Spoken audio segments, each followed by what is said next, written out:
சாண்டில்யனின் யவனராணி பாகம் 1 27ஆம் அத்தியாயம். புத்தர் சிலை மர்மம். உள்ளம் காதலின் கல்வெறி கொண்டதால் உடலின் ஒவ்வொரு அணுவிலும் ஆசை துடித்து நிற்க, இன்பத்தை அள்ளி வீசிய இரு கருவிழிகளால் தன்னை நோக்கிய பூவழகி சட்டென வாயிற்பக்கமும் கண்களை ஓடவிட்டதையும், அப்படி ஓடவிட்டதும் அவள் செந்தாமரை முகத்தில் காதல் பொழிவு மறைந்து கோப சாயையும் திகிலும் கலந்து படர்ந்து விட்டதையும் கவனித்த இளஞ்செழியன் அவள் உணர்ச்சி மாற்றத்துக்கு காரணத்தை அறிய விரும்பி தன் கண்களையும் வாயிற்படி பக்கம் திருப்பினான்.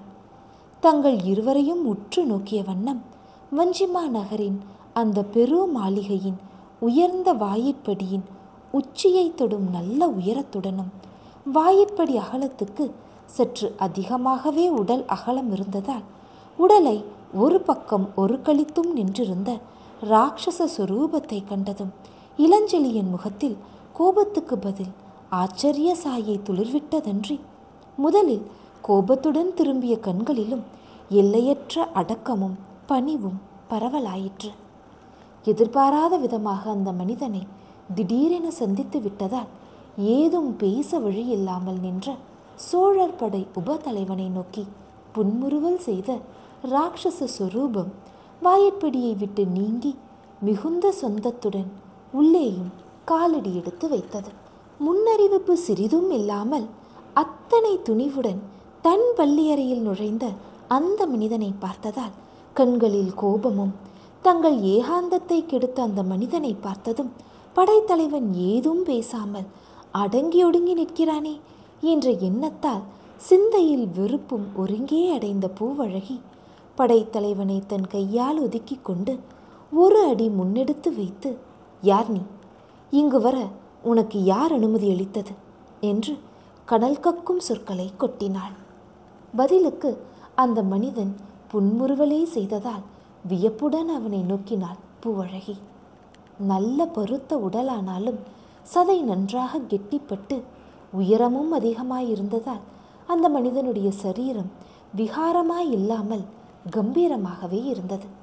அவன் பெருத்த இடையை சுற்றி பட்டையாக சென்ற கச்சையிலிருந்து தொங்கிய வாளின் நீளமும் அகலமும் சாதாரண போர்வாள்களை விட அதிகமாகவே இருந்ததை கவனித்த பூவழகி, இத்தனை பெரிய வாளை சுழற்றக்கூடியவன் உண்மையில் பெரிய வீரனாகத்தான் இருக்க வேண்டும் என்ற தீர்மானத்துக்கு வந்தாள்.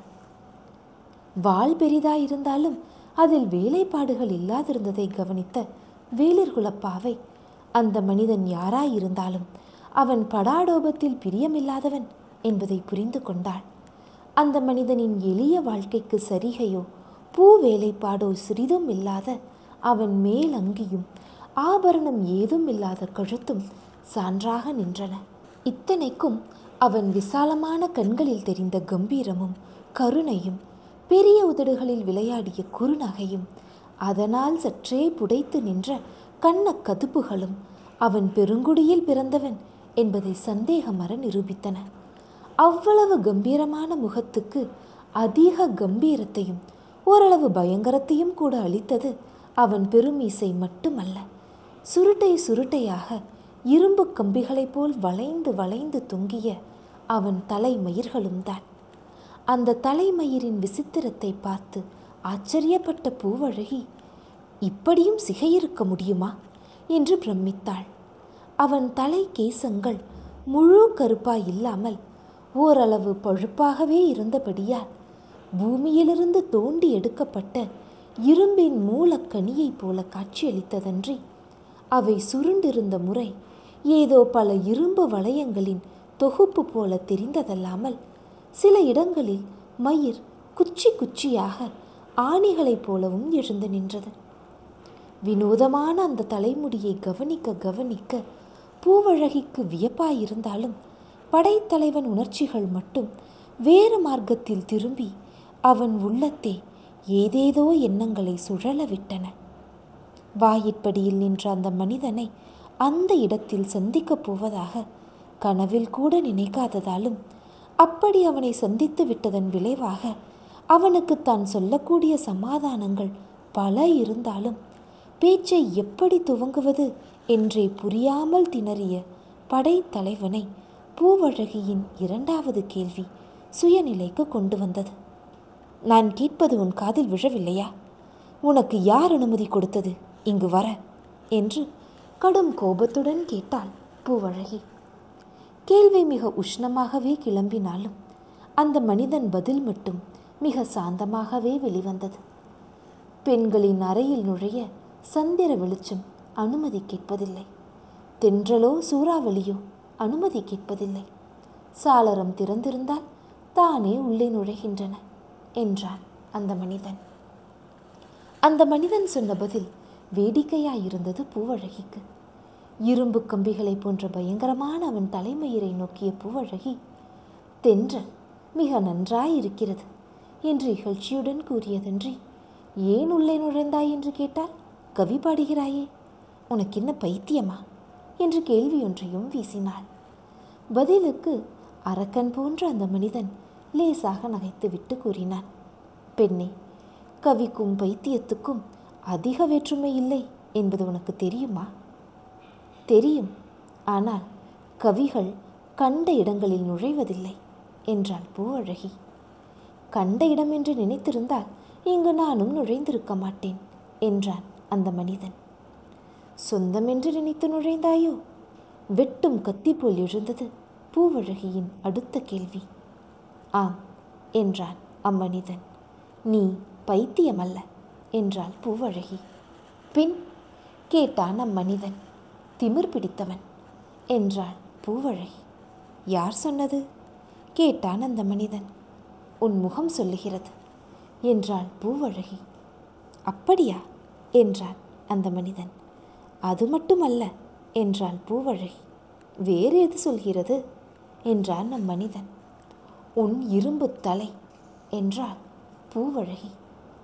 இதை கேட்டதும் பூவழகியை அடக்க முன்வந்த இளஞ்செழியனை தடுத்த அந்த மனிதன் சற்று பெரியதாகவே கலகலவென நகைத்து விட்டான்.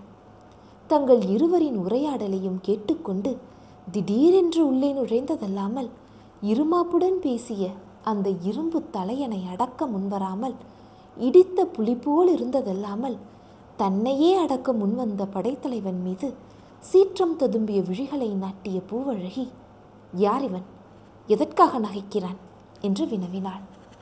பூவழகி, இவர் என்று ஏதோ பதில் சொல்ல துவங்கிய இளஞ்செழியன் வார்த்தைகளை இடையிலேயே வெட்டிய அந்த மனிதன், படைத்தலைவரே, நீர் எதற்காக சிரமப்பட வேண்டும்? பூவழகியே நான் யாரென்று சொல்லிவிட்டாளே என்றான். நான் எங்கு சொன்னேன் என்று சீறினாள் பூவழகி. இரும்பு தலையன் என்று என்னை நீ அழைக்கவில்லையா என்று கேட்டான் அந்த மனிதன். அழைத்தேன் என்றாள் பூவழகி. அதுதான் என் பெயர் என்றான் அந்த மனிதன். உண்மையாகவா என்றாள் பூவழகி. ஆம், சிறிது மாற்றம் உண்டு. இரும்பிடர் தலையன் என்றுதான் என்னை அழைக்கிறார்கள். தலைமயிரை பார்த்து வைத்த காரண பெயர்தான். இருந்தாலும் தாய் வைத்த பெயர், அதை துறக்க நான் இஷ்டப்படவில்லை என்றான்.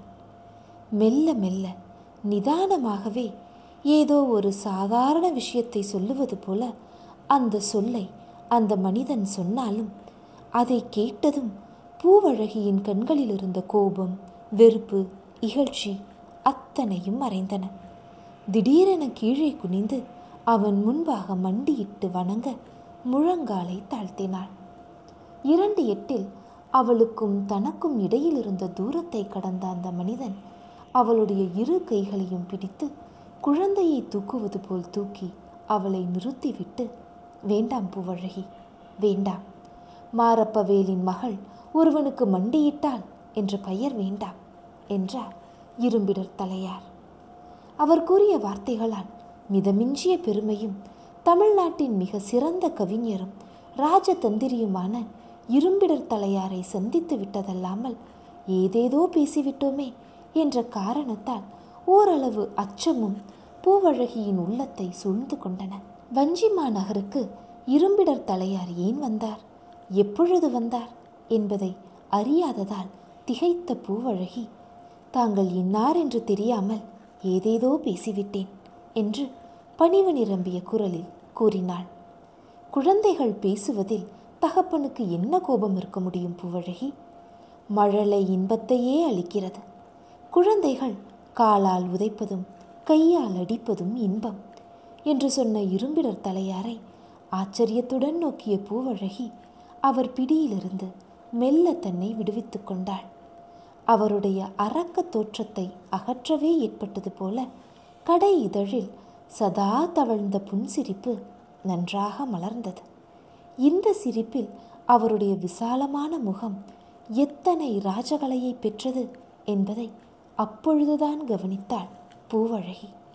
அவருடைய கவிதை கண்கள் ஏதோ கனவை காண்பது போல தூர பார்வையை கொண்டிருந்தாலும் அவற்றில் வெகு ஜாக்கிரதையும் கலந்திருந்ததை பூவழகி கவனித்தாள்.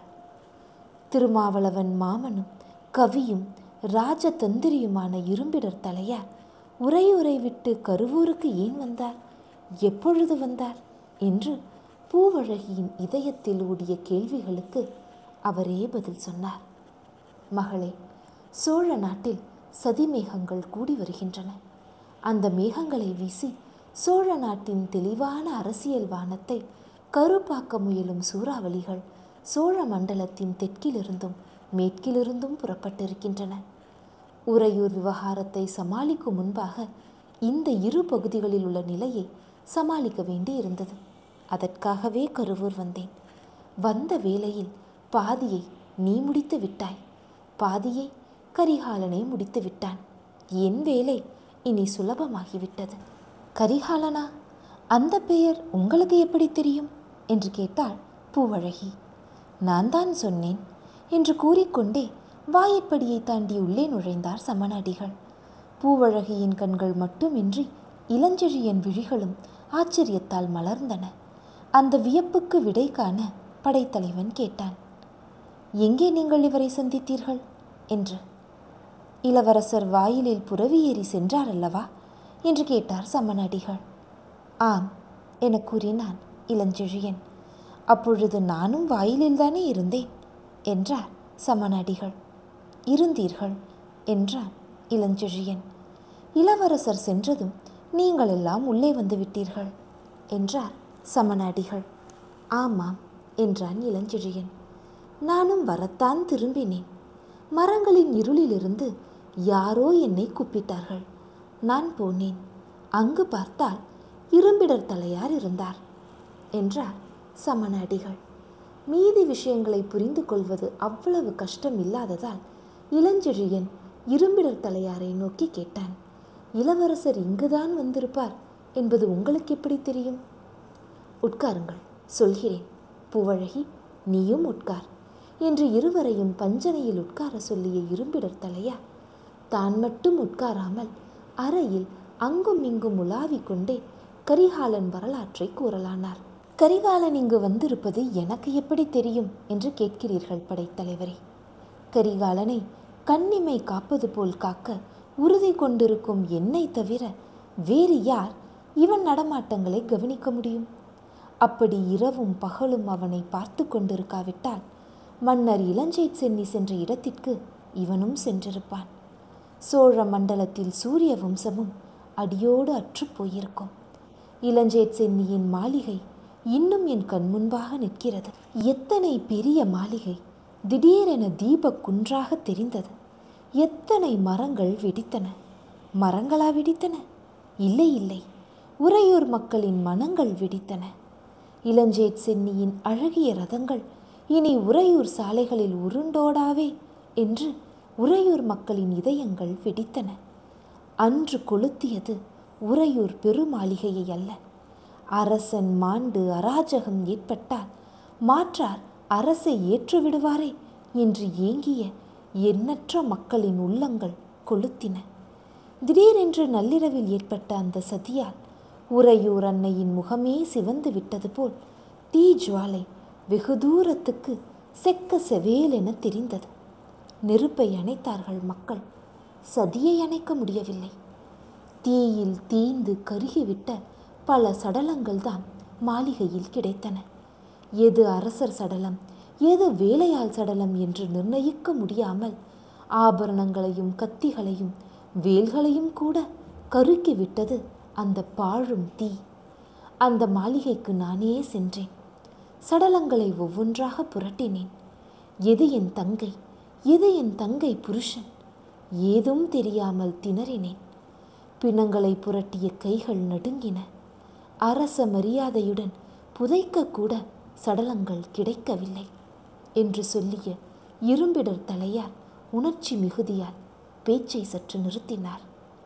பூவழகி துக்க வெள்ளத்தில் மிதந்து கொண்டிருந்தாள். கோரம், கோரம் என்று அவள் உதடுகள் முணுமுணுத்தன. இரும்பிடர் தலையார் நீர்த்தழும்பிய கண்களுடன் அவளை பார்த்துவிட்டு மேலும் சொன்னார். கேட்பதற்கே கோரமாயிருக்கும் இந்த சதியின் விளைவை நேரில் பார்த்த எனக்கு எப்படி இருக்கும் பூவழகி?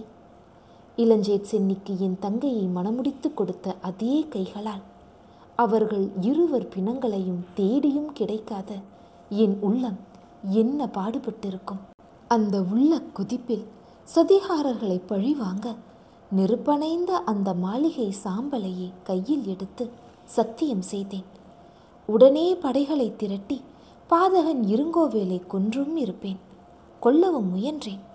ஆனால் இரு வல்லரசுகள் அவனுக்கு துணை நின்றன. தீ வைத்து தாயாதி இளஞ்சேட் சென்னியை கொன்ற இருங்கோவேல் அதை விபத்து என்று பறைசாற்றினான். எந்த குற்றமும் புரியாத 2 அப்பாவிகளை தீ வைத்ததாக நீதிமன்றத்தில் நிறுத்தி தண்டிக்கவும் செய்தான். சேர நாட்டு பாண்டிய நாட்டு தூதர்கள் அதற்கு ஒத்து பாடினர். நிலைமையை புரிந்து கொண்டேன். நல்லவேளை அரசர் மாளிகை எரிந்த இரவு கரிகாலன் என் மாளிகையில் உறங்கினான். அவனை தப்புவிக்கும் எண்ணத்துடன் என் மாளிகைக்கு ஓடினேன். அங்கு என் மனைவி வெட்டப்பட்டு கிடந்தாள். கரிகாலன் மறைந்து விட்டான். புலன் விசாரித்து சேரர் வஞ்சியில் கரிகாலன் சிறைப்பட்டிருப்பதை அறிந்து இங்கு வந்தேன். ஆண் பொருணை நதிக்கரை மாளிகையில் கரிகாலன் சிறையிருப்பதை அறிந்து சில காவலருக்கு பணம் கொடுத்து என் பக்கத்தில் சேர்த்தேன். இரவு நேரங்களில் கரிகாலனும் நானும் விளக்குகளை ஆட்டி ஜாடை மூலம் கருத்துக்களை அறிவித்து கொண்டோம். அதற்கு சமணத் துறவி பெரிதும் உதவியாயிருந்தார். சமண அடிகள் அதைத்தான் சாளரத்தின் மூலம் காட்டினாரா என்று கேட்டான் இளஞ்செழியன். ஆமாம் என்றார் அடிகள் மெதுவாக. இளஞ்செழியனின் கேள்வியையோ அடிகளின் பதிலையோ கவனிக்காமல் இரும்பிடர் தலையார் மேலும் சொன்னார். இந்த ஒரு அவகாசம் கிடைத்திருந்தால் திருமாவளவன் கால் கருகி இருக்காது, அவன் பெயரும் மாறியிருக்காது. ஆனால் நான் கருவூருக்கு வந்திருப்பதை இருங்கோவேல் எப்படியோ தெரிந்து கொண்டான். என்னை பிடிக்க ஏதேதோ முயற்சிகள் செய்தான். பிரம்மானந்தர் முன்னெச்சரிக்கை செய்ததால் தப்பினேன். இல்லாவிடில் நீரும் நானும் இருவருமே அவனிடம் சிக்கியிருப்போம் படைத்தலைவரே. இரும்பிடர் தலையார் உருக்கமாக உரைத்த அந்த சுகக்கதையால் இதயம் நெகிழ்ந்து விட்ட இளஞ்செழியன் அவர் முடிவாக உரைத்த வார்த்தைகளால் விழிப்படைந்து, ஆம், நான் தப்பியது தெய்வாதீனம் என்றான். நான் தப்பினதும் தெய்வாதீனம்தான். பிரம்மானந்தர் பூம்புகாரிலிருந்து அவ்வப்போது அளித்த தகவலால் தான் தப்பினேன் படைத்தலைவரே. இருங்கோவேலின் சதி நோக்கம் முன்பே பிரம்மானந்தருக்கு தெரிந்திருக்கிறது. உறையூருக்கே செய்தி அனுப்பினார். உறையூரிலிருந்து நான் இங்கு வருவதை எப்படியோ அறிந்து இங்கும் சமண அடிகளை எச்சரித்திருக்கிறார். இத்தனையையும் சமாளித்து விவரம் அறிந்திருக்கிறான் இருங்கோவேல். மீண்டும் ஒரு தீ விபத்தை சிருஷ்டித்து இளவரசரையும் ஒழித்துவிட முயன்றான். அந்த கொலை முயற்சியிலிருந்து கரிகாலன் எப்படி தப்பினான் என்பது எனக்கே புரியவில்லை என்றார் இரும்பிடர் தலையார். உள்ளே இருந்த காவலரை வெட்டி போட்டு வெளிவந்தார் இளவரசர் என்று விளக்கினான் இளஞ்செழியன். வெளியே காவலர் இருந்திருப்பார்களே என கேட்டார் இரும்பிடர் தலையார். இருந்தார்கள், ஆனால் அவர்களை எதிர்த்து நின்றார் இளவரசர் என்றான் இளஞ்செழியன். தன்னந்தனியாகவா கேட்டார் இரும்பிடர் தலையார். இல்லை என்றார் படைத்தலைவனுக்கும் இரும்பிடர் தலையாருக்கும் இடையே புகுந்த சமணத்துறவி. சமயத்தில் படைத்தலைவரும் சண்டையில் கலந்து கொண்டார். இரத்தப் பெருக்கால் மூர்ச்சையடைந்த இளவரசரை இங்கு தூக்கி வந்ததும் இவர்தான். நன்றி ததும்பிய கண்களை படைத்தலைவன் மீதும் பூவழகியின் மீதும் நாட்டிய இரும்பிடர் தலையார், நீங்கள் இன்று காப்பாற்றியது இளவரசரை மட்டுமல்ல, சோழ மண்டலத்தையே காப்பாற்றியிருக்கிறீர்கள் என்று கூறிவிட்டு, இந்த பஞ்சனையில்தானே படுத்திருந்தார் இளவரசர் என்று கேட்டார். அதுவரை மனம் நெகிழ்ந்து பரிதாபத்தாலும் உறையூரின் கோர சம்பவத்தின் விவரத்தை கேட்டதால் பயத்தாலும் மௌனமாக உட்கார்ந்திருந்த பூவழகி ஆம் என்று மெல்ல பதில் சொன்னாள். இந்த ஏழையின் பஞ்சனையில்தான் மன்னர் படுத்திருந்தார் என்றும் கூறினாள்.